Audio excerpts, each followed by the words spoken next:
culto como este, envía al Señor bendición y vida eterna. ¿Cuántos pueden creer lo que dice el texto bíblico? En un culto como este, envía al Señor bendición y vida eterna. Aleluya. Buenos días. Dios les bendiga. Nuevamente tenemos la responsabilidad de compartir la palabra de Dios. Siempre la persona que se para de este lado entiende que es un compromiso poder compartir esta palabra. Pero también tenemos que entender que el apóstol lo decía de esta manera: yo sembré, Apolo regó, pero el crecimiento lo da el Señor. La palabra de Dios es la semilla, hermano, y tal vez lo hemos escuchado, pero no sé hasta dónde nosotros creemos que esta bendita palabra es la semilla. Ella misma dice de ella que es una espada de doble filo. Ella dice que parte el alma y el espíritu, que confronta los corazones, discierne los corazones y cambia las intenciones del corazón. Vivimos días difíciles. Vivimos días, hermano, decía la vez pasada que hablábamos de la familia, vivimos días que a lo bueno le llaman malo y a lo malo le llaman bueno. Y ayer leí una noticia. Fíjese si no es cierto que vivimos días muy convulsionados. Como diría el texto, vivimos días malos. Dice que en los postreros días iban a haber hombres amadores de sí mismos, hombres depravados, hombres sin escrúpulos. Y hoy vivimos esos días, hermanos. Vivimos días difíciles. Ayer leía una noticia que la Iglesia Católica aprobó el bautismo de personas transgéneros. Vivimos de verdad últimos días, hermano. Y hoy quiero compartir una palabra con ustedes. Y si pudiéramos darle algún nombre, yo generalmente no le coloco nombre, pero si pudiéramos darle algún nombre a esta plática de esta mañana, preste atención porque van a ser pocos minutos tal vez, pero quiero que preste atención para que esta palabra pueda calar en sus corazones. Si pudiéramos darle algún nombre, podríamos llamarle el encuentro del Señor Jesucristo con personas sin nombre. Hermano, ¿qué significa eso? Fíjese, el Señor en el texto bíblico tuvo varios encuentros. Y en esos encuentros, el texto no revela el nombre de las personas con las cuales el Señor se encontró.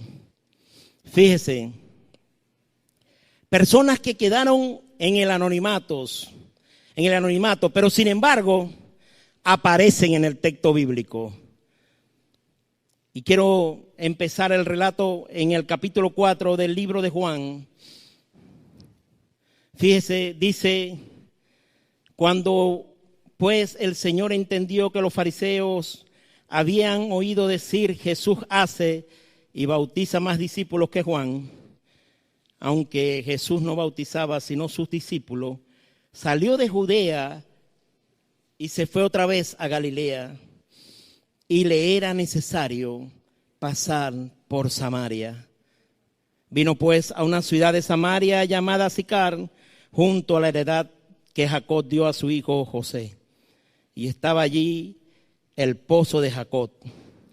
Entonces Jesús, cansado del camino, se sentó así junto al pozo. Era como la hora sexta.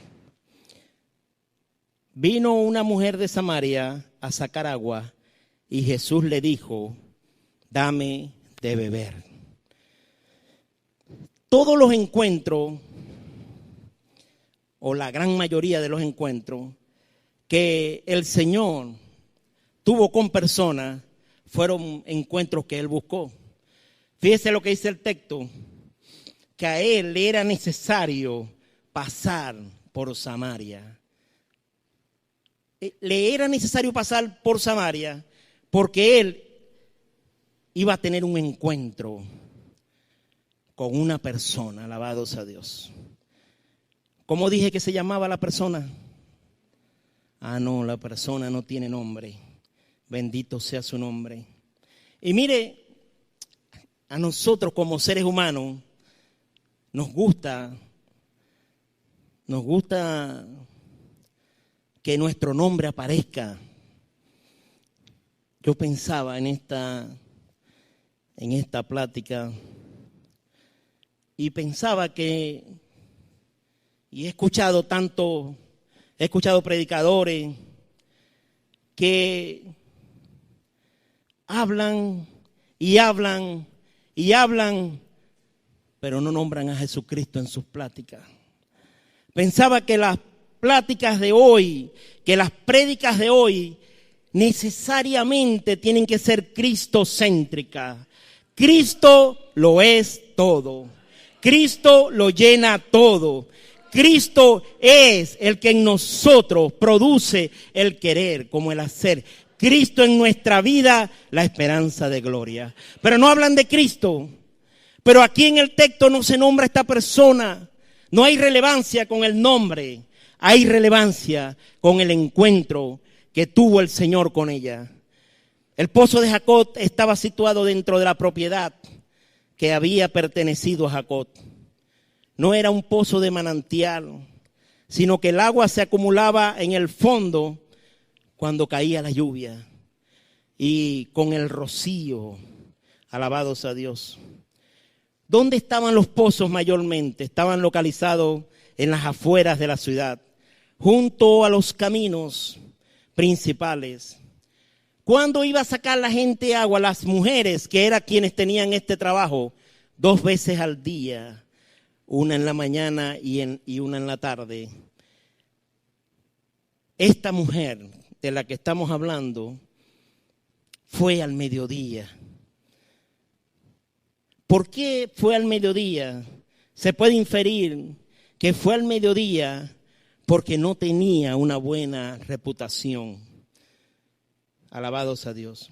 Y hermano, Jesús da a esta mujer un mensaje extraordinario acerca del agua pura y fresca que puede satisfacer la sed espiritual para siempre. Alabados a Dios. Característica de esta mujer, era samaritana. Los samaritanos eran una raza mixta y eran odiados por los judíos. Esta mujer, segunda característica, tenía mala reputación y estaba en un lugar público. Ningún judío respetable le hablaría a una mujer bajo estas características, bajo estas circunstancias, pero Jesús lo hizo. Aquí quiero abrir un paréntesis para decirle, hermano, que el evangelio es para todos, sin importar raza, posición social, ni pecado que alguna persona haya cometido. Nosotros, la iglesia, tenemos que estar preparados para extender el reino de Dios en todo tiempo. y en cualquier lugar. Jesús cruzaba cualquier barrera por predicar las buenas nuevas. Y nosotros, hermanos, que le seguimos, no podemos hacer menos. Nuestro modelo, el Señor, aprovechaba cualquier oportunidad para hablar acerca de las buenas nuevas. La iglesia tiene esa responsabilidad. Cada uno de nosotros tenemos la responsabilidad de predicar el evangelio, de llevar las buenas nuevas. Decía en el mensaje anterior, nosotros tenemos que modelar y testificar. Tenemos que ser modelo en nuestra comunidad. Tenemos que testificar en nuestra comunidad.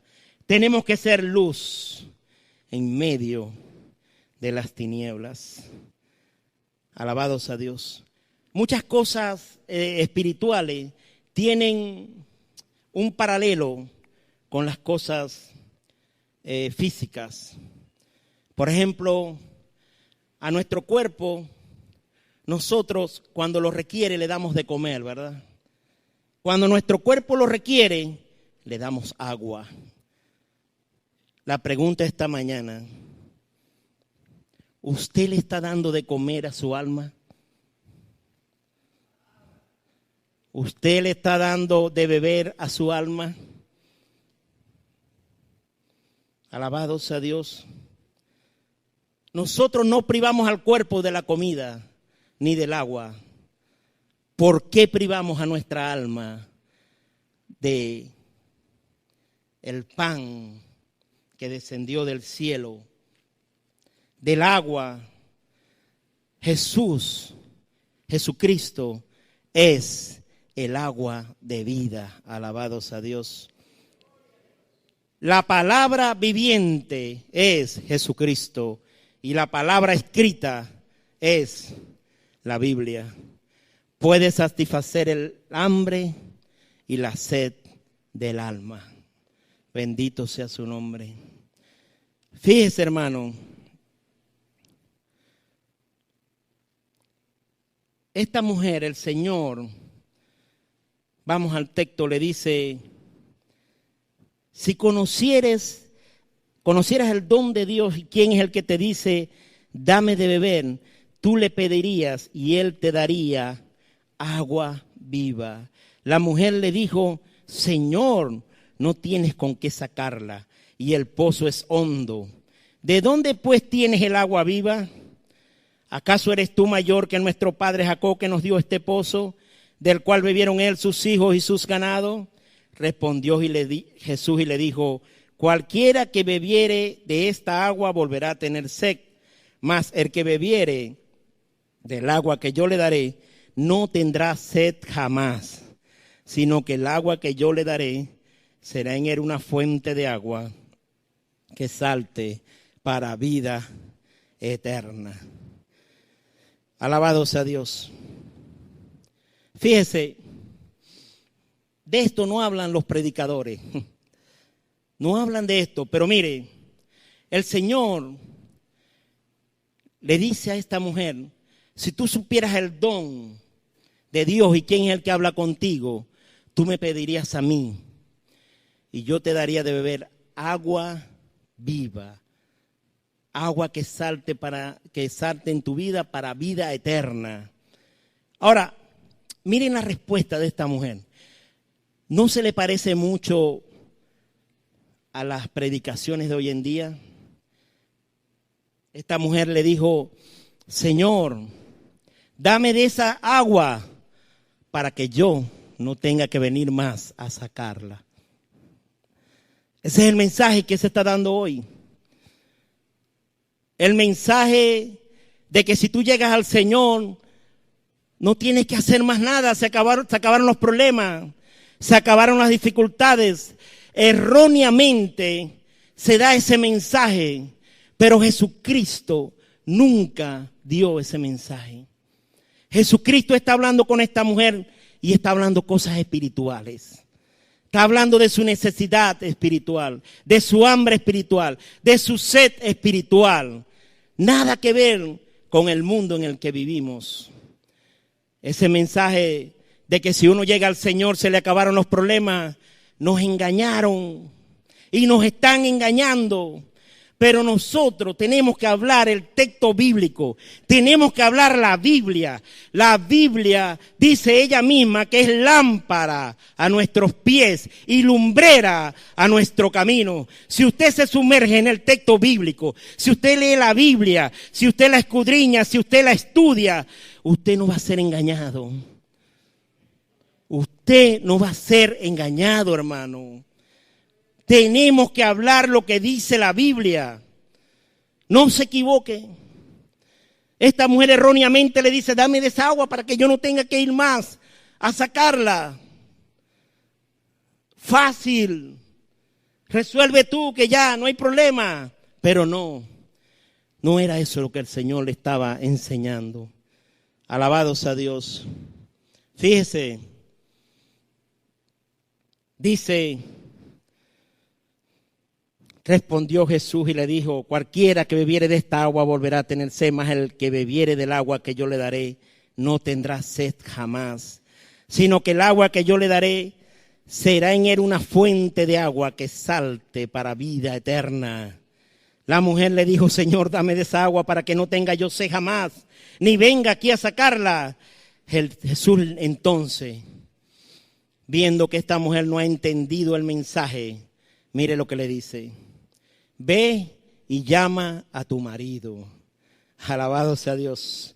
Cambió el mensaje. Ve y llama a tu marido y ven acá. Esta mujer respondió, no tengo marido. Jesús le dijo, bien has dicho, no tengo marido, porque 5 maridos has tenido y el que ahora tienes no es tu marido. Esto has dicho con verdad. Alabado sea Dios. El Señor confronta entonces a la mujer con su realidad. Jesús, cuando se encuentra con el ser humano, confronta al ser humano con la realidad, con su verdadera necesidad. Jesús le dice, ve, busca a tu marido. Pero resulta que esta mujer no tenía marido, había tenido 5 maridos. Y el que ahora tenía no era su marido, alabado sea Dios. Entonces cambió el mensaje. Entonces esta mujer dice, Señor, me parece que tú eres profeta. Ya fue confrontada con su necesidad. Me parece que tú eres profeta. Entonces pregunta a la mujer, nuestros padres adoraron en este monte y vosotros decís que en Jerusalén es el lugar donde se debe adorar. Jesús le dijo, mujer, créeme que la hora viene cuando ni en este monte ni en Jerusalén adoraréis al Padre. Vosotros adoráis lo que no sabéis, nosotros adoramos lo que sabemos, porque la salvación viene de los judíos. Mas la hora viene y ahora es cuando los verdaderos adoradores adorarán al Padre en espíritu, porque también el Padre, tales adoradores, busca que le adoren. Dios es espíritu, y los que le adoran en espíritu y en verdad es necesario que le adoren.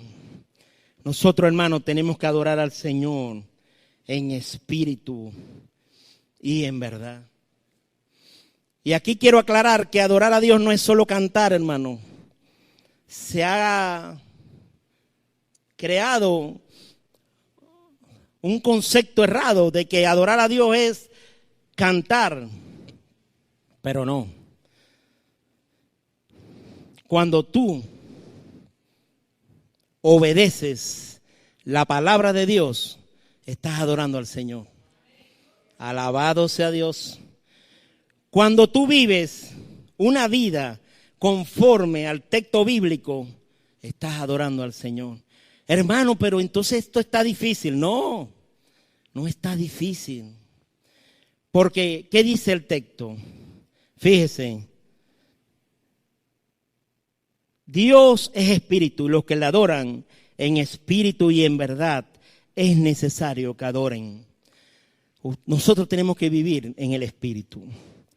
La Biblia dice, ahora pues ninguna condenación hay para los que están en Cristo Jesús. Los que no andan, sino cuando nosotros andamos conforme al espíritu, estamos adorando al Señor. Alabado sea Dios para siempre. Aleluya. A su nombre sea la gloria. Ahora, hermano, ¿qué trajo este encuentro? Porque lo maravilloso del Señor es que cuando Él se encuentra con alguien, cambia la situación, cambia la persona, cambia la perspectiva, cambia de rumbo. Fíjese, el Señor se consigue con esta mujer que tiene una mala reputación, una mujer que había tenido 5 maridos, una mujer, hermano, que había vivido a espaldas de Dios, esa es la realidad. Había vivido sin conocer al Señor. Se encuentra con Jesús. Y mire ahora, dice la Biblia que esta mujer, lo puede conseguir en el texto, dice más adelante que ella fue hasta Samaria, de donde era, y les dijo, aquí dice, y muchos de los samaritanos de aquella ciudad creyeron en él por la palabra de la mujer, que daba testimonio diciendo, me dijo todo lo que he hecho, sin importar su reputación, ¿verdad? Esta mujer fue a Samaria y les dijo a ellos lo que Jesús le había dicho, que le había dicho todo acerca de ella. Es decir, podemos decir que esta fue la primera mujer evangelista en el tiempo del Señor. Fue y predicó en Samaria. Y más adelante el texto dice, que me encanta, que cuando estos hombres escucharon a Jesús, ya no creían solo por lo que la mujer decía, sino porque habían visto al Señor, lo habían escuchado, se habían encontrado también con el Señor. Alabado sea su nombre. Así que el Señor se consigue con esta mujer y cambió, salvó su vida y se convirtió en una mujer que testificaba lo que el Señor le había dicho. Alabados a Dios. Vamos a hablar de un segundo encuentro, lo consigue allí mismo. Pásese al capítulo 5 del libro de Juan. Capítulo 5 del libro de Juan. Dice, después de estas cosas, había una fiesta de los judíos y subió Jesús a Jerusalén. Y hay en Jerusalén, cerca de la puerta de las ovejas, un estanque llamado en hebreo Betesda, el cual tiene 5 pórticos. En esto yacía una multitud de enfermos, ciegos, cojos y paralíticos, que esperaban el movimiento del agua, porque un ángel descendía de tiempo en tiempo al estanque y agitaba el agua. Y el que primero descendía al estanque después del movimiento del agua, quedaba sano de cualquier enfermedad que tuviese. Y había allí un hombre que hacía 38 años que estaba enfermo. Cuando Jesús lo vio acostado y supo que llevaba ya mucho tiempo así, le dijo, ¿quiere ser sano? Alabado sea Dios. Habían 3 fiestas, hermano, que requerían la presencia de los judíos varones en Jerusalén. La fiesta de la Pascua, la fiesta de Pentecostés y la fiesta de los tabernáculos. Este hombre, después de 38 años, imagínense la escena. Un hombre tiene 38 años, en maracucho, tirado en el suelo, acostado. 38 años, hermano. Imagínense que este hombre estaría ya resignado. Nadie podía ayudarle. Había perdido la esperanza de sanarse y no podía hacer nada solo. Su caso parecía definitivo. Y mire, hermano, no importa la situación en la que tú te encuentras hoy. No importa el conflicto, las dificultades, la necesidad que tú puedas estar atravesando. Si tú esta mañana te encuentras con el Señor, tu perspectiva va a cambiar. Tú vas a salir de aquí, tal vez tú debes un dinero y tú me dices, hermano, el Señor va a pagar el dinero. Lo puede pagar. Lo creo. Pero si el Señor no lo paga, tú te vas a ir con otra perspectiva. Tú te vas a ir confiando que el Señor tiene el control acerca de esa deuda y que en su soberanía Él te va a bendecir. Porque mire, hermano, nosotros hablamos de la soberanía de Dios. Decimos que Dios es soberano. Todos aquí creen que Dios es soberano. Todos. Pero ¿por qué te afanas? ¿Pero por qué te preocupas cuando viene una situación difícil? Dios es soberano. La Biblia dice de esta manera: Dios ha establecido en el cielo su trono y aquí en la tierra Dios gobierna sobre todo. ¿Será que Dios gobierna sobre tu necesidad? ¿Por qué te preocupas? Sí, Dios es soberano, hermano. Seguro, Dios te tiene a ti en sus manos. Tú no te le vas a escapar, hermano. Escuché un mensaje en la iglesia Casa de Paz que me sorprendió muchísimo. Porque el hermano decía que el Señor te sostiene y tú no te le vas a soltar. Y yo entendí lo siguiente, hermano. Y esto no me vaya a decir que le explique, porque no hay una explicación teológica acerca de esto. Pero le voy a decir algo. Dios te sostiene. Tú estás en el abismo. Dios te sostiene. Tú te quieres soltar, pero hermano, Dios no te va a soltar. Dios te va a sostener. ¿Cómo es eso? Bueno, hermano, para otra prédica. Pero estoy seguro que Dios te tiene en sus manos. Alabados a Dios. Ahora fíjese, este hombre tiene 38 años, atrapado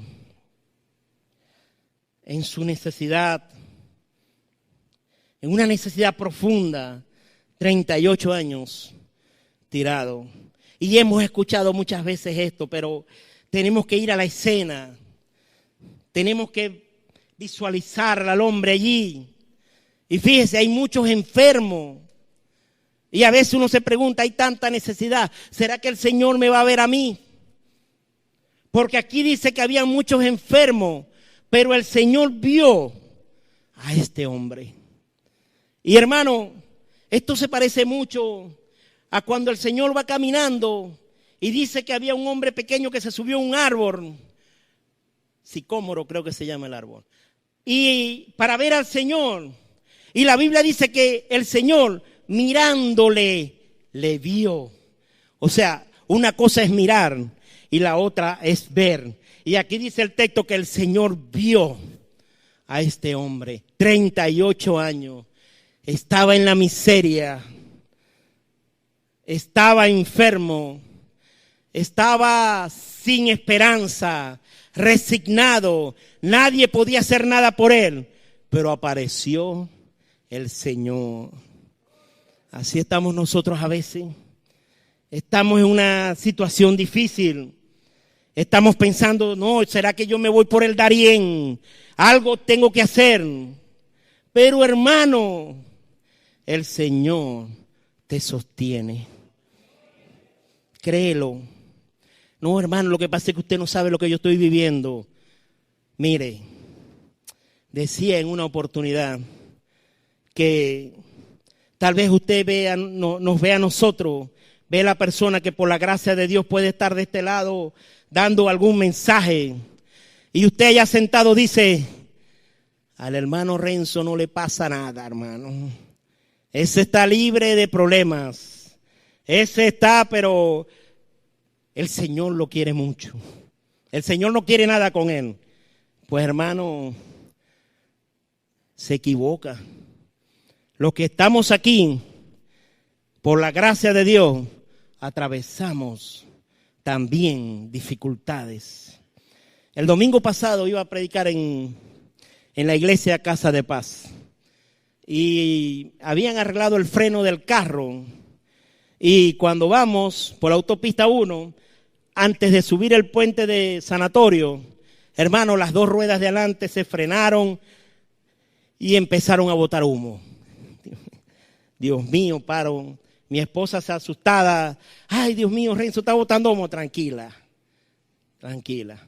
Bueno, no, pero llama a la pastora que ya no vas a predicar. Tranquila. Ya. Y estoy allí pensando, hermano, mire, yo no soy, yo admiro a esas personas que el Señor me dijo, el Señor me habló, el Señor, hermano, el Señor con ellos es, Dios mío. Pero sí en mi corazón vino, yo tengo un alicate de presión y dije, voy a aflojar las conexiones de la bomba, eso va a botar liga y debe liberar la rueda. Hermano, aflojé las dos cosas esas y se liberaron los cauchos. Prendimos al carro y vámonos para la iglesia. Pero es una bajada. Y yo tenía que cruzar, pero no podía frenar porque se iban a otra vez las ruedas, se iban a frenar otra vez. Y no crucé, le di derecho y me fui por otro lado, hermano. Pero llegué hasta la iglesia. Alabado sea Dios. Ya llegué a la iglesia.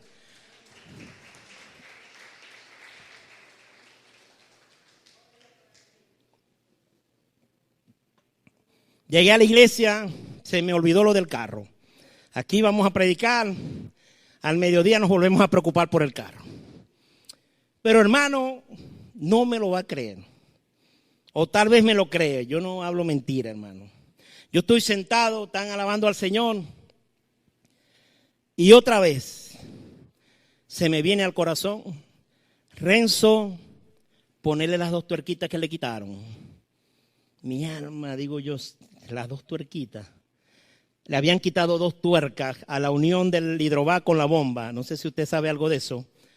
Le habían quitado dos tuercas. Pero yo guardé las tuerquitas. Entonces se me vino al corazón y yo dije, bueno. Pensé dar el testimonio, pero dije, Señor, ¿cómo voy a dar testimonio? Dígame si no es eso. Uno siempre duda, hermano. Pero bueno, prediqué. Me vine para la casa sin pisar el freno. Llegué a mi casa sin pisar el freno. A lo mejor no me cree, pero así llegué a mi casa. El día lunes, saco la bombita, pongo las dos tuerquitas y ahí está el carro, mi hermano. Se le acabó el problema del freno. Hermano, Dios está en control de nuestras vidas. Gobierna sobre nuestras vidas. Alabado sea el nombre del Señor para siempre. Así que este hombre está allí, desesperado, desahuciado, resignado, desesperanzado y todo lo que usted pueda agregarle por 38 años. Pero apareció el dador de la vida. Apareció aquel que dice allá en Isaías 53, ¿quién ha creído a nuestro anuncio? ¿Sobre quién se ha manifestado el brazo de Jehová? Subirá cual renuevo delante de él. Le veremos más inatractivo para que le deseemos. Experimentado en dolores. Fue molido por nuestros pecados. El castigo de nuestra paz fue sobre él. Y por su llaga fuimos nosotros curados. Llegó el hombre que sana, que transforma los encuentros. Se consigue con la desesperanza, con la resignación, con el dolor, con los años de tragedia de este hombre, y cambia su situación. Alabado sea Dios. Y le dice, ¿quieres ser sano? Y miren cómo estaba este hombre. Miren cómo estaba. Yo estoy seguro que si usted, hermano, está enfermo y el Señor le dice, ¿quieres ser sano? Usted va a contestar inmediatamente que sí. Claro que quiero ser sano. Alabados a Dios. Pero este hombre no contestó de esta manera. Mire lo que contesta. Señor, le respondió el enfermo, no tengo quien me meta en el estanque cuando se agita el agua, y entre tanto que yo voy, otro desciende antes que yo. ¿No estaba resignado? ¿No estaba entregado a este hombre?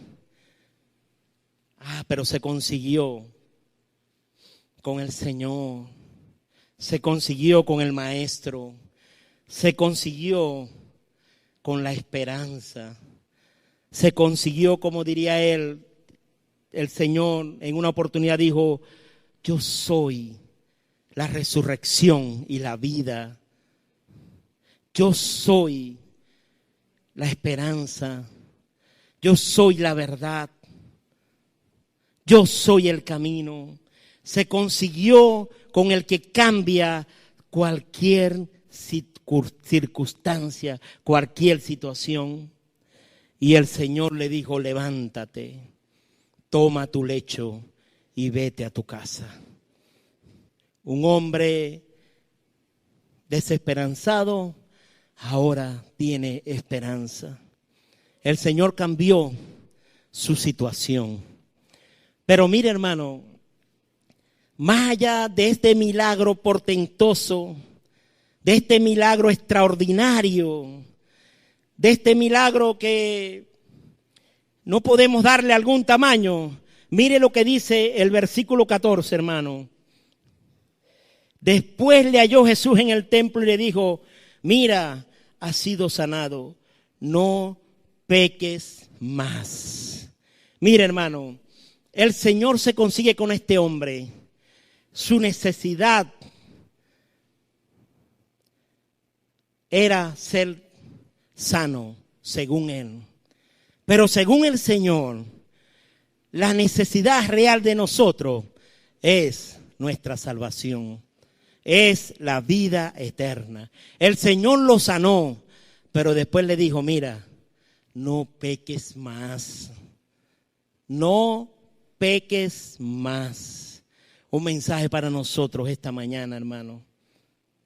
Dios te sana, Dios te restaura, Dios cambia tu situación, pero hermano, tenemos que humillarnos y tenemos que buscarle.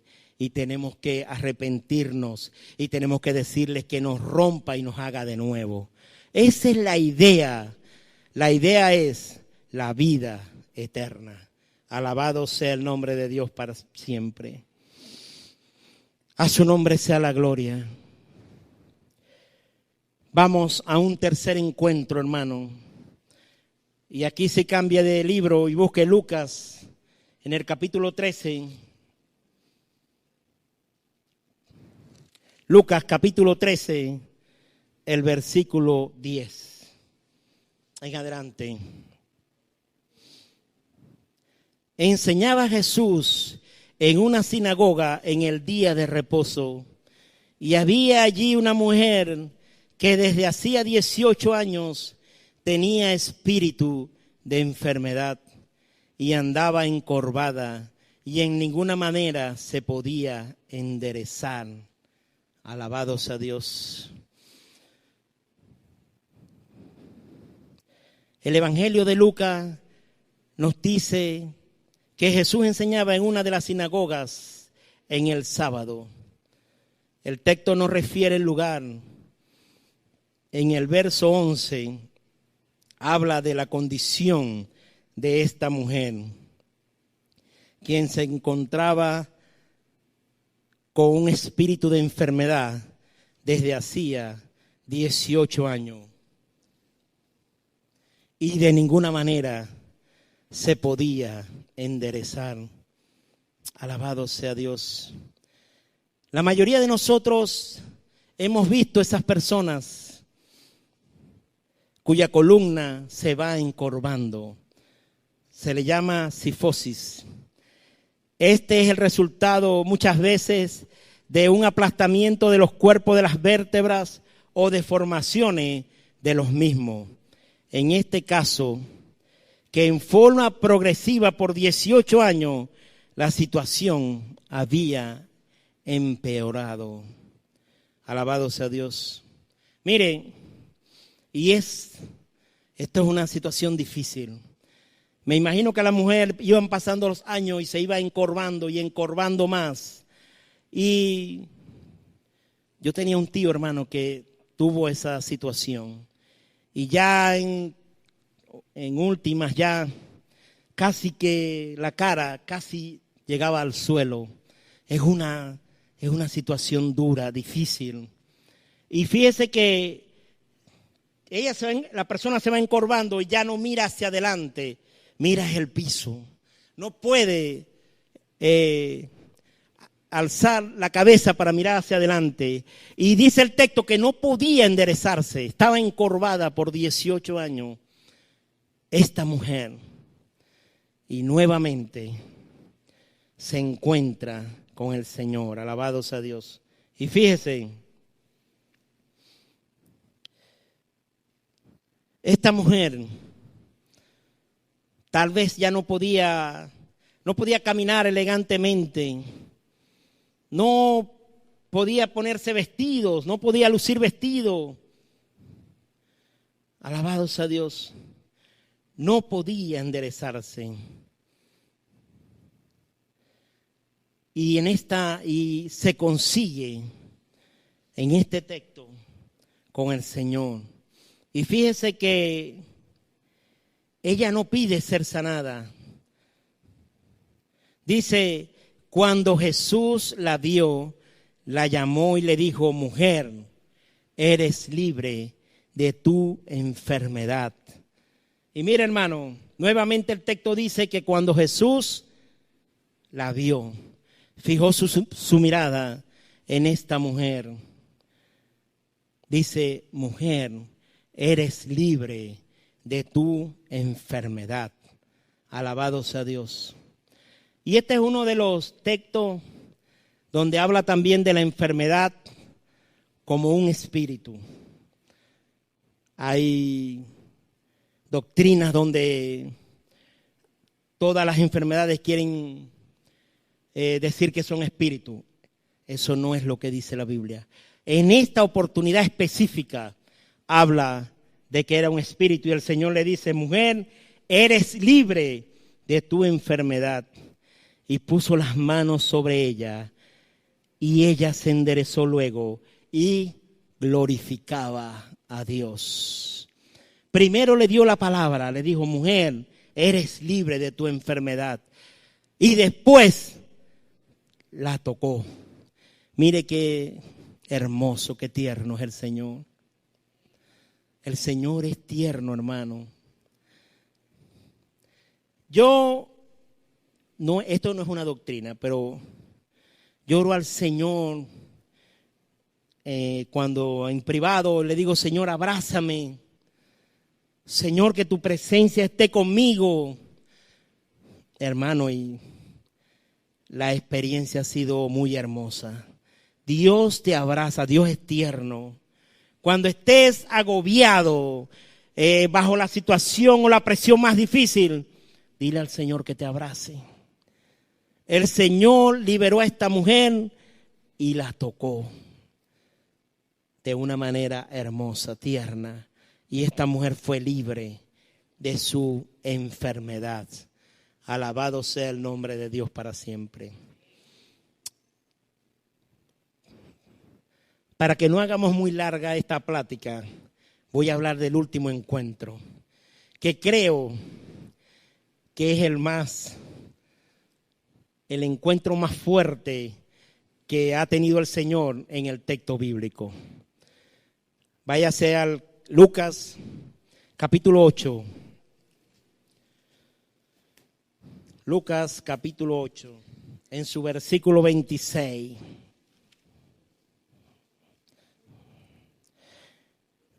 Alabado sea Dios.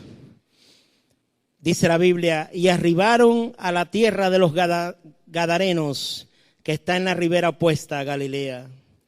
Al llegar él a tierra, vino a su encuentro un hombre de la ciudad, endemoniado desde hacía mucho tiempo.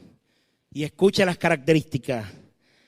No vestía ropa, es decir, andaba desnudo. No moraba en casa. ¿Dónde moraba? En los sepulcros. Al ver a Jesús, lanzó un gran grito y postrándose a sus pies, exclamó a gran voz: ¿qué tienes conmigo, Jesús, Hijo del Dios Altísimo? Te ruego que no me atormentes. Alabados a Dios.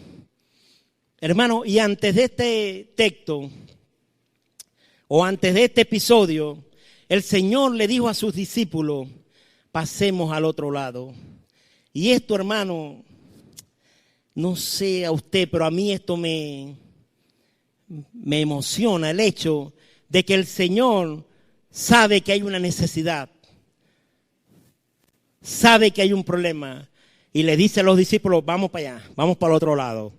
Porque el Señor confronta la necesidad, confronta los problemas. El Señor está contigo para ayudarte. El texto dice que Él está contigo todos los días hasta el fin de los tiempos.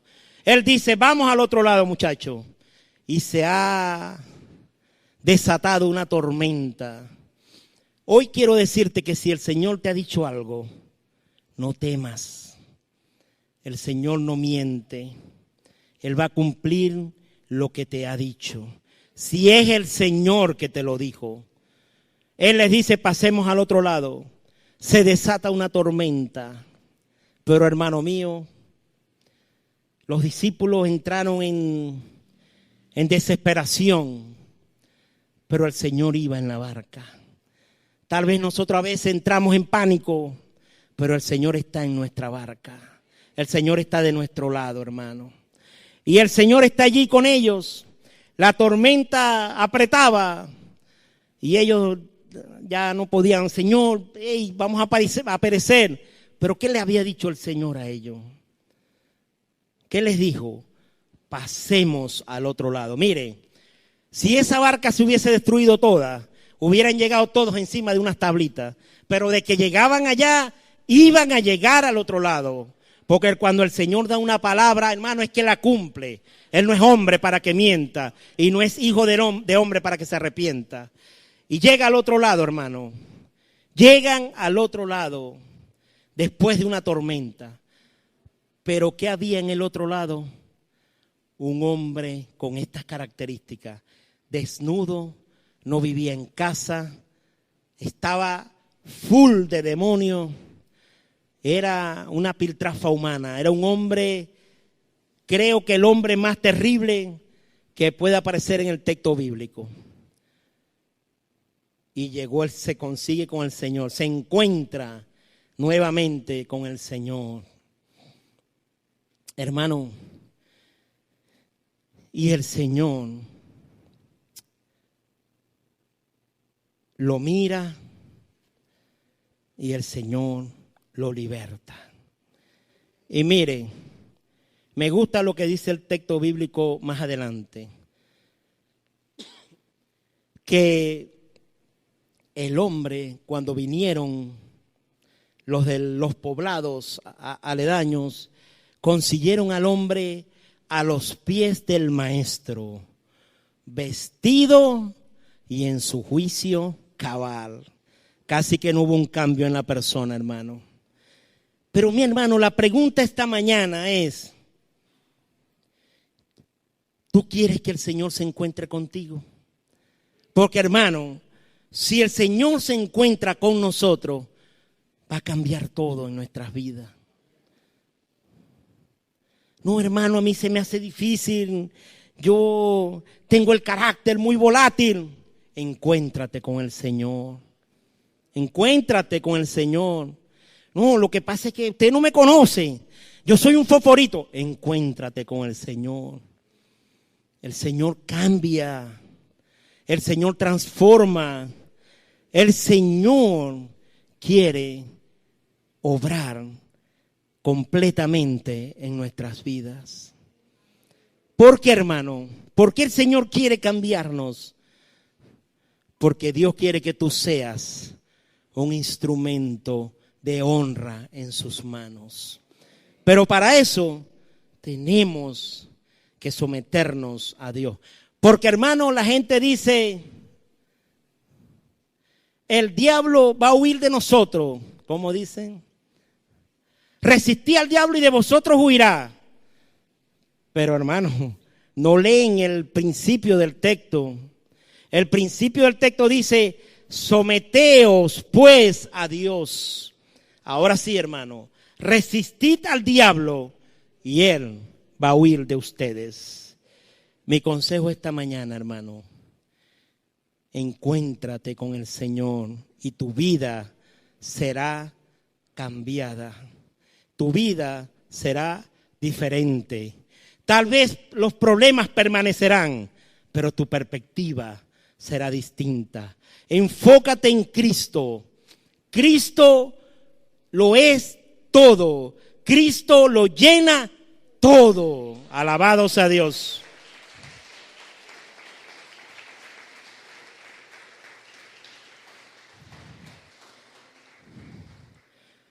¿Sabes una cosa? Entre esas personas anónimas estoy yo, mi hermano. Mi nombre no aparece en la Biblia, pero el Señor se encontró conmigo hace muchos años. Él tocó mi vida, hermano. Y quiero terminar mis años sirviéndole, agradándole, siendo un instrumento en sus manos, de verdad.